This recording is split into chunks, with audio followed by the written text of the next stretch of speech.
ஈரானுக்கும் இஸ்ரேலுக்கும் இடையே கொஞ்ச நாளாக ரொம்ப பெரிய அளவு பதட்டம் அப்படிங்கிறது வந்துக்கிட்டே இருக்குது. ஈரானுடைய அணு ஆயுத கொள்கையில் கண்டிப்பாக அமெரிக்கா தலையிடக்கூடாது, அமெரிக்கா கையெழுத்திடக்கூடாது அப்படின்னு சொல்லி இஸ்ரேல் கொஞ்ச நாள் சொல்லிட்டு வந்தாங்க. அதே மீறி அமெரிக்கா சொன்னாங்க, இல்லைப்பா அணு ஆயுத ஒப்பந்தத்தில் நான் கையெழுத்து போடுவேன் அப்படின்னு சொல்லும்போது இஸ்ரேல் ஒரு வார்த்தையை சொன்னாங்க, கையெழுத்து வேணால் போட்டுக்கோங்க, ஆனால் அவங்களால அணு ஆயுதத்தை தயாரிக்க முடியாது, அதுக்கான எல்லா ஸ்டெப்பையும் நாங்கள் எடுத்து வச்சுருக்கோம் அப்படின்னு சொன்னாங்க. அவங்க சொன்னதுக்கு பிறகு அங்கே என்ன நடந்துச்சு அப்படின்னு கேட்டிங்கன்னா, மிக முக்கியமான ஒரு இராணுவ அதிகாரி அவங்களுடைய வீட்டுக்கு முன்னாடி ஒரு பைக்கில் வர்ற ஒரு கன்மேனால் சுட்டு கொல்லப்படுகிறார். ஈரானில் இருக்கக்கூடிய அனைத்து மக்களும் ஒரு வார்த்தையை சொல்லி அவருக்கு ஒரு நல்லடக்கம் பண்ணுறாங்க, டெத் டு இஸ்ரேல் அப்படிங்கிறது தான். இன்றைக்கி அதே ஈரானில் இருக்கக்கூடிய 2 என்ஜினியர்ஸ் சாகுறாங்க, அதுவும் ஆக்சிடெண்ட்டில்.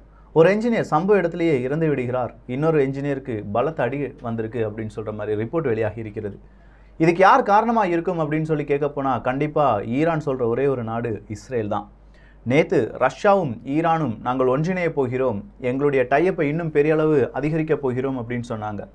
ஸோ ஒவ்வொரு நேரத்திலும் ஈரான் இஸ்ரேல் இந்த பிரச்சனை கூடிக்கொண்டே இருக்கும்போது ஈரானுக்கு நட்புக்கரம் நீட்டக்கூடிய ஒரே நாடாக ரஷ்யா மாறுகிறது. ரஷ்யா ஈரான் இந்த கூட்டணி உருவாகுமா, இல்லை அது காலத்தின் கட்டாயமா? இந்த கேள்வியுடன் மேற்குலக நாடுகள் அந்த கூட்டணியை எதிர்பார்த்து காத்து கொண்டிருக்கிறார்கள். இன்றைக்கி ரஷ்யா உக்ரைன் பிரச்சனையில் என்ன நடந்திருக்கு, என்னென்ன அப்டேட் வந்திருக்கு அப்படிங்கிறத தான் பார்க்க போகிறோம். அன்பு தமிழஞ்சங்களுக்கு தமிழ் பொக்கிஷத்தின் வணக்கங்கள்.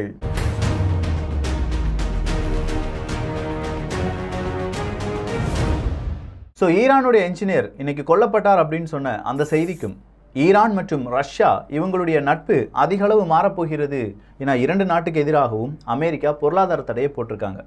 பொருளாதார தடை மட்டும் கிடையாது, அங்கே இருக்கக்கூடிய ஈரானுடைய அதிகாரிகள் யாரும் அமெரிக்காவில் பெரிய அளவு பிஸ்னஸ் பண்ணக்கூடாது, அவங்களுக்கு தேவையான அணு ஆயுத ஒப்பந்தங்களாக இருக்கட்டும், இல்லாட்டி அணு ஆயுதத்துக்கான தொழில்நுட்பங்களாக இருக்கட்டும், அதுக்கு தேவையான ரா மெட்டீரியல்ஸாக இருக்கட்டும், எந்த நாடுமே கொடுத்து உதவக்கூடாது அப்படின்னு சொல்கிற பலவிதமான கட்டுப்பாடுகள் அப்படிங்கிறது ஈரானுக்கு எதிராக விதிக்கப்பட்டிருக்கிறது.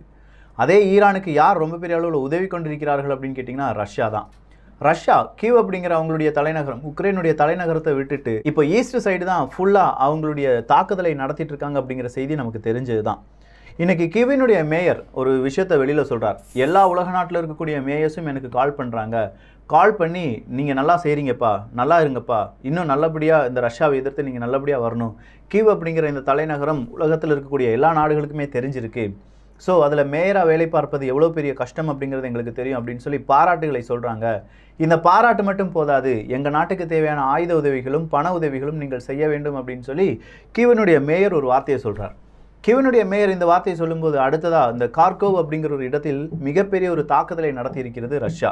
அங்கே இருக்கக்கூடிய மேயர் என்ன சொல்லிட்டு இருக்காருன்னா, எங்களுக்கான உதவிகளை உக்ரைன் அரசாங்கமோ இல்லாட்டி அமெரிக்காவோ செய்வது கிடையாது, எங்கள் இடத்துல இருக்கக்கூடிய பலவிதமான துறைமுகங்களும் அழிக்கப்படுகின்றன, எங்கள் இடத்துல இருக்கக்கூடிய பலவிதமான இராணுவ கிடங்குகள் அழிக்கப்படுகின்றன அப்படின்னு சொல்லி ஒரு அறிவிப்பை கொடுத்துருக்கார். இந்த அறிவிப்புக்கு ரஷ்யா என்ன சொல்லியிருக்காங்கன்னா, ஆமாம் நாங்கள் ட்ரோன் ஃபேக்ட்ரி அழித்தோம், நேற்று உக்ரைனுடைய ஒரு ட்ரோன் ஃபேக்ட்ரி அழிச்சாங்க, நேற்றைய முந்தைய தினம் M777 அப்படிங்கிற ஹாவிட்சர்ஸினுடைய குண்டுகள் எங்கே இருக்கோ அந்த இடத்த அழிச்சாங்க. இன்னைக்கு எந்த இடத்துலேருந்து இந்த M777 ஹாவிட்சர்ஸ் அப்படிங்கிறது ஒரு இடத்துலேருந்து இன்னொரு இடத்துக்கு மாற்றப்படுகிறதோ, அதிநவீன குண்டுகள் எங்கே இருந்ததோ அந்த இடங்களை நாங்கள் அழித்து விட்டோம் அப்படிங்கிற ஒரு அறிவிப்பை ரஷ்யா கொடுத்திருக்கிறது. ரஷ்யாவை பொறுத்த வரைக்கும் இன்னைக்கு ஃபுல் இன்டென்சிட்டியில் மிகப்பெரிய ஒரு தாக்குதலை ஈஸ்ட் சைடு நடத்தியிருக்காங்க அப்படிங்கிற ஒரு உண்மையை உக்ரைன் ஒத்துக்கொண்டு விட்டது. லுஹான்ஸ்க் அப்படிங்கிற ஏரியாவில் இப்போ எங்கள் கையில் அந்த எந்த விதமான கட்டுப்பாடும் கிடையாது, ரஷ்யா ஃபுல்லாக டேக் ஓவர் பண்ணிட்டாங்க அப்படிங்கிற ஒரு அறிவிப்பை கொடுத்துருக்காங்க. இண்டஸ்ட்ரியல் ரீஜன் பொதுவாக ஒரு ஏரியாவை நம்ம எடுத்து பார்த்தோம்னா அதில் 3 விதமான ரீஜன் இருக்கும். அவுட்டர் ரீஜன், மக்கள் வாழக்கூடிய ரீஜன், இண்டஸ்ட்ரியல் ரீஜன் அப்படின்னு சொல்லலாம். இந்த இண்டஸ்ட்ரியல் ரீஜன் அப்படிங்கிறது தான் கோர் ரீஜன். அங்கே இருந்து தான், அதாவது அங்கே தொழில்நுட்பங்கள், தொழில் நகரம் இது எல்லாமே இருக்கும். ஸோ அந்த தொழிலை நம்பி இருக்கக்கூடிய மக்கள் கிட்ட இருக்கக்கூடிய கிராமங்களில் குடிபெயர்வார்கள். அப்படி அங்கே மக்கள் நிறைந்த ஒரு இடமாக மாறும். மக்கள் இருக்கக்கூடிய இடத்துக்கு பிறகு இருக்கக்கூடிய ஒரு இடம் ஒரு காலி இடமாக இருக்கும், இல்லாட்டி யாருமே அங்கே குடியேறாமல் அப்படியே இருப்பாங்க. ஒரு அவுட்டர் ரீஜன் அப்படின்னு சொல்லலாம். அவுட்டர் ரீஜனில் தான் இவ்வளோ நாள் பிரச்சனை நடந்துட்டு இருந்துச்சு. மக்கள் ரீஜன், அதாவது மக்களை எந்த விதத்திலையும் துன்பப்படுத்தாமல் நேராக இப்போ பிரச்சனை இண்டஸ்ட்ரியல் ரீஜனுக்குள்ளே போயிருச்சு. ரஷ்யாவினுடைய கண்ட்ரோல், ரஷ்யாவினுடைய தாக்குதல் அதிகமாக இருக்கிறது. இப்படியே போச்சுன்னா கண்டிப்பாக ஈஸ்ட் சைடு நிறைய பகுதிகளை நாங்கள் இழக்க நேரிடும் அப்படின்னு சொல்கிற ஒரு அறிவிப்பை இன்னைக்கு உக்ரைனுடைய இராணுவ அதிகாரிகள் கூறியிருக்கிறார்கள். உக்ரைனுடைய இராணுவ அதிகாரிகள் மட்டும் கிடையாது, இதை உறுதிப்படுத்தியிருக்காங்க யூகேனுடைய இன்டெலிஜென்ஸ். ஸோ யூகேனுடைய இன்டெலிஜென்ஸ் ரிப்போர்ட் படி கிட்டத்தட்ட ஈரானும் ரஷ்யாவும் அவங்களுடைய அடுத்த வருடத்திற்கான அந்த பிஸ்னஸ் பிளானை $10 பில்லியன் உயர்த்துவதற்கான திட்டங்களை போட்டு வருகிறார்கள் அப்படிங்கிற ஒரு ரிப்போர்ட்டை சப்மிட் பண்ணியிருக்காங்க. இந்த ரிப்போர்ட் கூடவே ரஷ்யா, சீனா ரொம்ப பெரிய அளவு ரஷ்யாவிடமிருந்து கச்சா எண்ணெய் வாங்குகிறது. இந்தியா வாங்குறதை விட 5 மடங்கு 6 மடங்கு கூடுதலாக வாங்கிட்டு இருக்காங்க. நார்மலாக சீனா வாங்கக்கூடிய கச்சா எண்ணெயை விட 10 மடங்கு கூடுதலான கச்சா எண்ணெய் அவங்க பலவிதமான ஏற்றுமதி செய்து கொண்டிருக்கிறார்கள் அப்படிங்கிற மாதிரியான செய்திகள் வெளியாகின்றன. பெரிய பெரிய கப்பலை தான்றா நீங்கள் தடுப்பீங்க, குட்டி குட்டி கப்பலை வச்சு நாங்கள் இந்த மாதிரி கச்சா எண்ணெய் ஏற்றுமதி செய்வோம் அப்படின்னு சொல்லி ரஷ்யா இப்போ எல்லாருக்குமே ரொம்ப பெரிய அளவு அவங்களுடைய கண்ணில் மண்ணை தூவி விட்டு அவங்களுடைய பிஸ்னஸை நடத்தி வராங்க அப்படிங்கிற ரிப்போர்ட்டும் இன்னைக்கு தமிழக ஊடகத்தில் கூட பெரிய அளவில் பேசப்பட்டது அப்படின்னு சொல்லலாம். ஸோ டோட்டலாக பார்க்கும்போது இந்தியாவினுடைய நிலைப்பாடு சரியானது தான் அப்படின்னு சொல்லி ஜோ பைடன் அவர்கள் சொன்னது இந்தியாவை எந்த விதத்திலும் இனிமேல் உலக நாடுகள் கண்டுகொள்ள மாட்டார்கள் அப்படிங்கிறதுக்கான தெளிவான ஒரு உறுதியாக பார்க்கப்பட்டது. கொரோனா வைரஸை கட்டுப்படுத்தியதில் இந்தியாவினுடைய பங்கு அளப்பரியது. கொரோனா வைரஸை ரொம்ப சிம்பிளாக கட்டுப்படுத்திட்டாங்க இந்தியாவினுடைய வெளியுறவு கொள்கையை நாங்கள் பாராட்டுகிறோம். என்னதான் இந்தியாவுக்கு பெரிய ப்ரெஷர் இருந்தாலும் இந்தியா ரஷ்யாவிடமிருந்து கச்சா எண்ணெய் வாங்குவதை நிறுத்தவில்லை. இந்தியாவினுடைய வெளியுறவு கொள்கை நல்லது தான் அப்படின்னு சொல்லி இப்போதைய பாகிஸ்தான் அரசாங்கமும் சொல்லி வருகிறது. ஸோ பாகிஸ்தான் அரசாங்கம் இந்தியாவை பாராட்ட, ஜோ பைடன் அவர்கள் இந்தியாவை பாராட்ட, ரஷ்யாவும் எந்த விதமான அந்நிய சக்திகளுக்கும் பயப்படாமல் இந்தியா அதனுடைய போக்கை செய்து கொண்டிருக்கிறது அப்படின்னு சொல்லி ஒரு பக்கத்தில் ரஷ்யாவினுடைய பாராட்டும் கிடைக்க டோட்டலாக இந்தியாவினுடைய வெளியுறவு கொள்கை சூப்பராக ஓடிட்டுருக்கு. இதுக்கு மத்தியில் இப்போ மாட்டியிருக்கிற நாடு எது அப்படின்னு கேட்டிங்கன்னா சீனா தான். ஏசியன் நாடுகளுடைய கூட்டமைப்பு மிக முக்கியமான கூட்டமைப்பாக குவாட் கூட்டமைப்பை பார்க்கும்போது அந்த குவாட் கூட்டமைப்பு நடந்துட்டு இருக்கும்போதே ஜப்பானுடைய எல்லையோரமாகவும் தைவானுடைய எல்லையிலும் நாங்கள் இந்த மாதிரி விமானப்படை போர்க்கொத்திகை செய்து பார்க்க போகிறோம் அப்படின்னு சொன்னதும் அது அமெரிக்காவுக்கு மிகப்பெரிய ஒரு எச்சரிக்கை கொடுப்பதற்காகத்தான் அப்படின்னு சொன்னதும் இப்போது அமெரிக்காவை ரொம்ப பெரிய அளவு கோபத்துக்கு கொண்டு வந்திருக்கு அப்படின்னு சொல்லலாம். ஸோ சீனா, ரஷ்யா இணைந்து செயல்படுவார்கள், அது கூடவே ஈரான் இருக்கும் அப்படிங்கிற அந்த கூட்டணிக்கு இப்போது வலு சேர்க்கும் விதமாக யூகேனுடைய இன்டெலிஜென்ஸ் ரிப்போர்ட், ஈரானுடைய எதிர்காலம், வேறு வழியே இல்லாமல் ஈரான் ரஷ்யா கூட இணைய வேண்டும் அப்படிங்கிற கட்டாயம் எல்லாமே இந்த கூட்டணியை உறுதி செய்கிறது. என்னதான் ரஷ்யாவினுடைய ஆயில் எங்களுக்கு வேண்டாம் அப்படின்னு சொல்லி ஐரோப்பிய ஒன்றியத்தில் இருக்கக்கூடிய பல நாடுகள் சொன்னாலும் இப்போது ஐரோப்பிய ஒன்றியத்திலேயே பல நாடுகள் எங்களுக்கு ரஷ்யாவினுடைய ஆயில் வேணும் அப்படின்னு சொல்கிறாங்க. சரி, இப்படியே போனால் வேணும் வேண்டாம் அப்படின்னு சொல்லி 2 விதமான பிரச்சனைகள் இருக்கும். நம்ம என்ன செஞ்சிடலாம், மிடில் ஈஸ்ட்லேருந்து நமக்கு தேவையான கச்சா எண்ணெய், இயற்கை எரிவாயு எல்லாமே கொண்டு வந்துடலாமா அப்படிங்கிற பிளானில் ஐரோப்பிய ஒன்றியம் ஈடுபட்டு வருகிறது. இப்படி எல்லா நாடுகளுமே இப்போ மிடில் ஈஸ்ட்லேருந்து ஆயில் வாங்க போகிறாங்க அப்படின்னு சொன்னால் ஃபாசில் ஃபியூலை எப்படி தடுப்பது அப்படிங்கிற ஒரு கேள்வி வந்து நிற்கிது. ஏன்னா 2021 நம்ம பேசக்கூடிய மிக முக்கியமான டாபிக் கிளைமேட் சேஞ்ச் அப்படிங்கிறது தான். இந்த கிளைமேட் சேஞ்சுனா என்ன, அது எப்படி உருவாகிறது, அது எதிர்காலத்துக்கு எவ்வளோ பெரிய பிரச்சனையாக மாறும் அப்படிங்கிறதுக்கெல்லாம் ஒரு தமிழ் ஆடியோ புக் குக்கோ எஃப்எம்ல ரிலீஸ் பண்ணியிருக்காங்க. அந்த ஆடியோ புக்கில் இந்த கிளைமேட் சேஞ்சை பற்றி A to Z அப்படிங்கிறது ஃபுல்லாக டிஸ்கஸ் செய்யப்பட்டிருக்கிறது. குக்கோ எஃப்எம்மை டவுன்லோட் பண்ணி TPM 50 அப்படிங்கிற கோடை யூஸ் பண்ணிங்கன்னா ஒரு வருடத்திற்கு ₹199, அப்படி இல்லைனா ₹399 கொடுக்க வேண்டியிருக்கும். ஸோ நிறைய தமிழ் ஆடியோ புக்ஸ் சம்மரி எல்லாமே குக்கோ எஃப்எம்ல டே பை டே ஆட் ஆகிட்டே இருக்குது. அதில் தமிழ் பொக்கிஷம் ஃபேமிலிக்கு தேவையான இந்த கிளைமேட் சேஞ்ச் அப்படிங்கிற புத்தகத்தை நீங்கள் கேட்டீர்கள் என்றால் உண்மையாக இந்த கிளைமேட் சேஞ்சுக்கும் ஃபாசில் ஃபியூவலுக்கும் இருக்கக்கூடிய அந்த பந்தம் என்ன அப்படிங்கிறது தெரிந்து கொள்ளலாம். இந்த கிளைமேட் சேஞ்ச் தான் எதிர்காலத்தில் மிக முக்கியமான பிரச்சனையாக இருக்க போகுது. பேண்டமிக்லாம் எந்த பிரச்சனையும் இல்லை அப்படின்னு சொல்கிற அளவுக்கு இந்த கிளைமேட் சேஞ்ச் அதனுடைய தாக்கம் எல்லாமே இருக்க போகுது. ஸோ அந்த ஆடியோ புக் நீங்கள் கேட்கணும்னா குக்கோ எஃப்எம்மை டவுன்லோட் பண்ணிக்கோங்க. கீழே அதனுடைய டெஸ்கிரிப்ஷன் எல்லாமே கொடுத்துருக்கேன். அதே மாதிரி போன வீடியோவில் மொசாட் அப்படிங்கிறது குக்கோ எஃப்எம்ல வந்துருச்சுப்பா அப்படின்னு சொன்னேன். நிறைய பேர் மொசாட் ஹிந்தி மட்டும்தான் இருக்குன்னு சொன்னாங்க. இல்லை, அதனுடைய லிங்க்கும் நான் கீழே கொடுத்துருக்கேன். அதில் நீங்கள் போனீங்கன்னா மொசாடினுடைய தமிழ் ஆடியோ புக்கையும் கேட்கலாம். ஸோ குக்கோ எஃப்எம் டவுன்லோட் பண்ண வேண்டிய லிங்க் கீழே டிஸ்கிரிப்ஷனில் இருக்குது. இன்னைக்கு துருக்கியினுடைய அதிபர் எர்டகன் அவர்கள் உக்ரைன் மற்றும் ரஷ்யாவினுடைய கவுண்டர் பார்ட் கூடலாம் பேச்சுவார்த்தை நடத்திட்டு இருக்காரு. அது கூட பிரான்சினுடைய மேக்ரோன் அவர்கள் கூடயும் பேச்சுவார்த்தை நடத்துகிறார் அப்படிங்கிற ஒரு செய்தி வெளியாக இருக்கிறது. இந்த பேச்சுவார்த்தை எதற்கு அப்படின்னு கேட்டிங்கன்னா, உக்ரைனில் மிகப்பெரிய அளவு தானியங்கள் இருக்குது. அந்த தானியங்களை வழிமறித்து நிறுத்தி வைத்திருக்கிறது ரஷ்யா. அதை எப்படியாவது விடுவிக்க வேண்டும், அதற்கான ஒரு சேஃப் பேசேஜ் அப்படிங்கிறது, அதை தானியங்களை கொண்டு செல்வதற்கான ஒரு சேஃபான வழியை உருவாக்க வேண்டும் அப்படிங்கிற அந்த முனைப்புடன் நாங்கள் செயல்படுகிறோம் அப்படின்னு சொல்லி துருக்கி சொல்லியிருக்காங்க. துருக்கி ஒரு இன்டர்னல் பிளேயர் தான். சொல்லப்போனால் ரஷ்யாவுக்கு ஃபேவராக நிறைய விஷயங்களை துருக்கி செஞ்சிட்ருக்காங்க அப்படிங்கிறதும் மறைமுகமாக பல நாடுகளுக்கும் இப்போது தெரிய வருகிறது. என்னதான் பேச்சுவார்த்தையில் ஈடுபடுறேன் அப்படின்னு சொன்னாலும் துருக்கியினுடைய ஒரு கண்ட்ரோலில் துருக்கி ஸ்ட்ரைட் இருக்கும் வரையிலும் கருங்கடல் வழியாக ரஷ்யாவினுடைய கப்பலும் இல்லாட்டி உக்ரைனுடைய கப்பலும் போய் வருவதற்கு யாருடைய சம்மதம் தேவை? இதே துருக்கியினுடைய சம்மதம் தேவை. அந்த துருக்கி தான் இப்போ சென்ட்ரலைஸ்டாக நின்று நான் இப்போ தானியங்களை ஒவ்வொரு நாடுகளுக்கும் ஏற்றுமதி செய்யும் அந்த வேலையை பார்த்துக்கொள்கிறேன் அப்படின்னு சொல்லியிருக்காங்க. ஸோ பார்க்கலாம் தானியங்கள் ஏற்றுமதி ஆகுமா, இல்லை இதை வச்சு இன்னொரு உலக அரசியல் நடக்குமா அப்படிங்கிறத.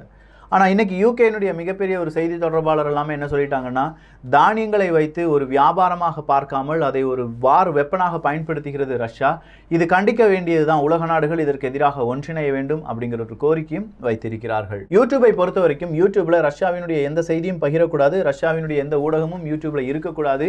அதுக்கு எல்லாமே தடை போட்டாங்க. நிறைய பேருடைய சேனல்ஸ் அப்படிங்கிறது மானிட்டைசேஷனை கட் பண்ணிட்டாங்க. ஸோ பணம் சம்பாதிக்க முடியாது அப்படிங்கிறது எல்லாருமே நமக்கு தெரிஞ்ச விஷயம்தான். இன்னைக்கு ரஷ்யா ஒரு பகிரங்க எச்சரிக்கை கொடுத்திருக்காங்க.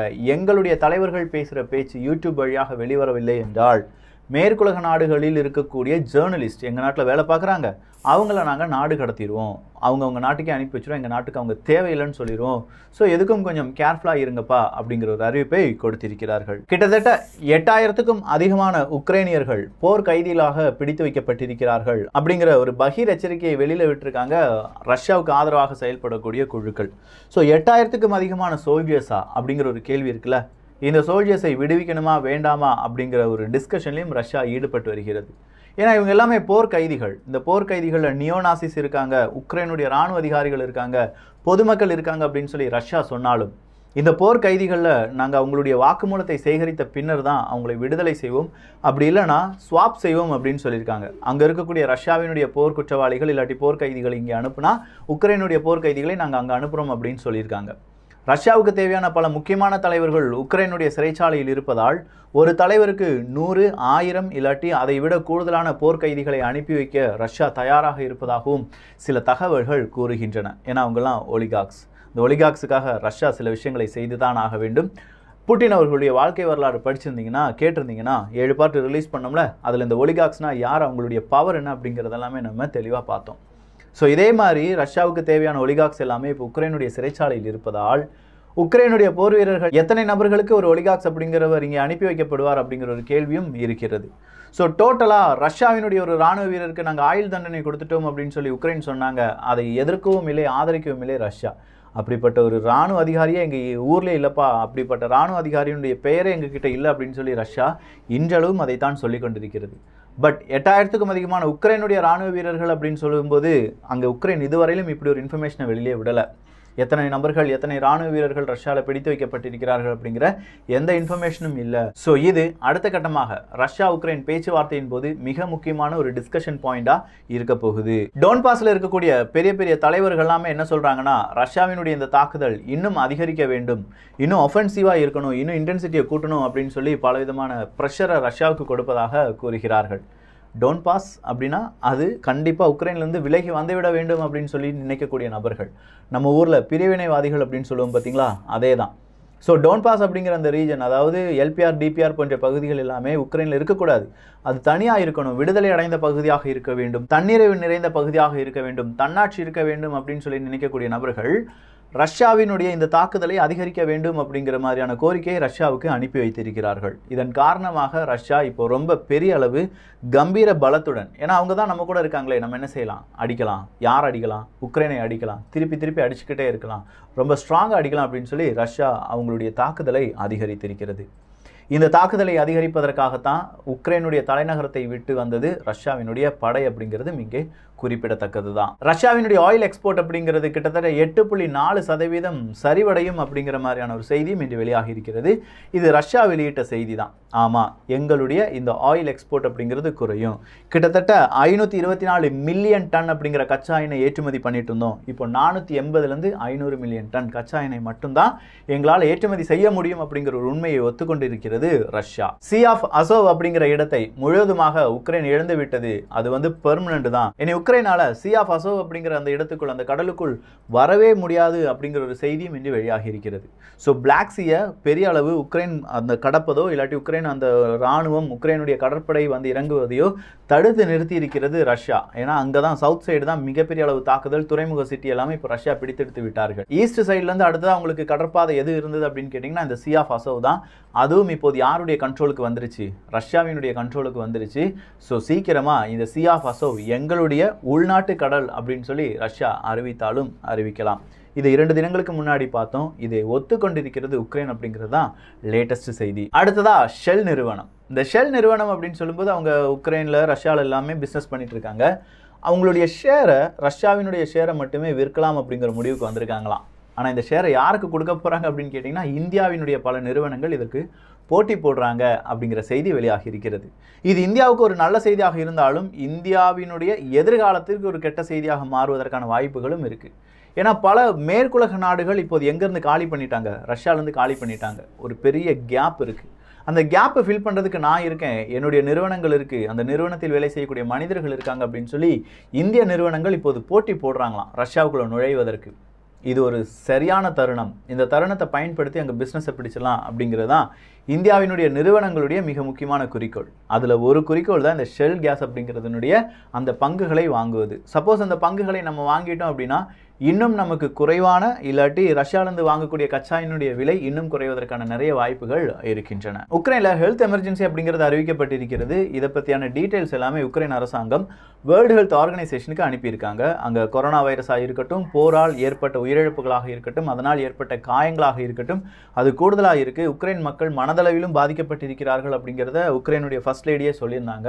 ஸோ வேர்ல்டு ஹெல்த் ஆர்கனைசேஷன் இதற்கு என்ன முடிவுகள் எடுக்கப் போகிறார்கள் அப்படிங்கிறதும் ஒரு கேள்விக்குறி தான். இன்னைக்கு உக்ரைனுடைய Mi-24 ஹெலிகாப்டர் அப்படிங்கிறத ரஷ்யாவினுடைய ராணுவம் சுட்டு வீழ்த்தி இருக்கிறது. அதே மாதிரி ரஷ்யாவினுடைய ஏர் டிஃபென்ஸ் அப்படிங்கிறது அங்கே மிகப்பெரிய அளவு குண்டுகளை பதுக்கி வைத்திருக்கும், இல்லாட்டி பெரிய பெரிய ஆயுதங்களுக்கு தேவையான பல உதிரி பாகங்களை வைத்திருக்கும் ஒரு ஃபேக்ட்ரி மேலே, அதுவும் ஒடிசியா ரீஜனில் இருக்கக்கூடிய ஃபேக்ட்ரி மேலே தாக்குதலை நடத்தி முழுவதுமாக அந்த ஃபேக்டரியை அழித்து விட்டோம் அப்படிங்கிற ஒரு அறிவிப்பை கொடுத்திருக்கிறார்கள்.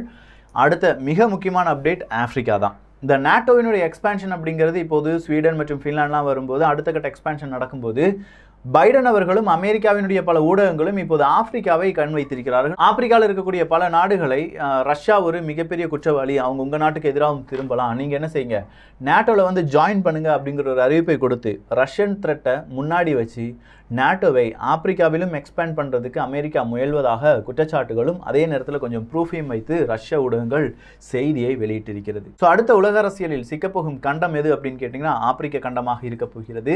அதில் எந்தெந்த நாடுகள் சிக்கப்போகிறார்கள் அப்படிங்கிறது மட்டும்தான் கேள்வி. அதை பற்றி கூடுதல் தகவல் வரும்போது நிச்சயமாக தமிழ் பட்சத்தில் பகிரப்படும். நேபாளத்தில் கடைசியாக ஒரு கேள்வி கேட்டிருக்காங்க நிறைய அரசியல்வாதிகள்.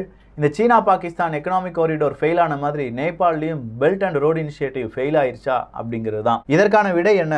பெல்ட் அண்ட் ரோடு இனிஷியேட்டிவனுடைய தற்போதைய நிலை தொடர்ந்தால் சீனாவால் தாக்குப்பிடிக்க முடியுமா அப்படிங்கிற வேறொரு டிஸ்கஷன் வேறொரு காணொலியில் பார்க்கலாம். ஸோ எந்த ஒரு காணொலி பற்றிய உங்களுடைய கருத்துக்கள் எப்படி இருந்துச்சு, நல்லா இருந்துச்சா, எவ்வளோ அப்டேட் இருந்துச்சு அப்படின்னா உங்களுடைய கருத்துக்கள் இங்கே வரவேற்கப்படுகின்றன. எல்லோரும் தமிழ் பட்சத்தில் இணைந்திருங்கள். நல்லதை பகிர்ந்து நல்ல சமுதாயத்தை உருவாக்குவோம். நன்றி, வணக்கம்.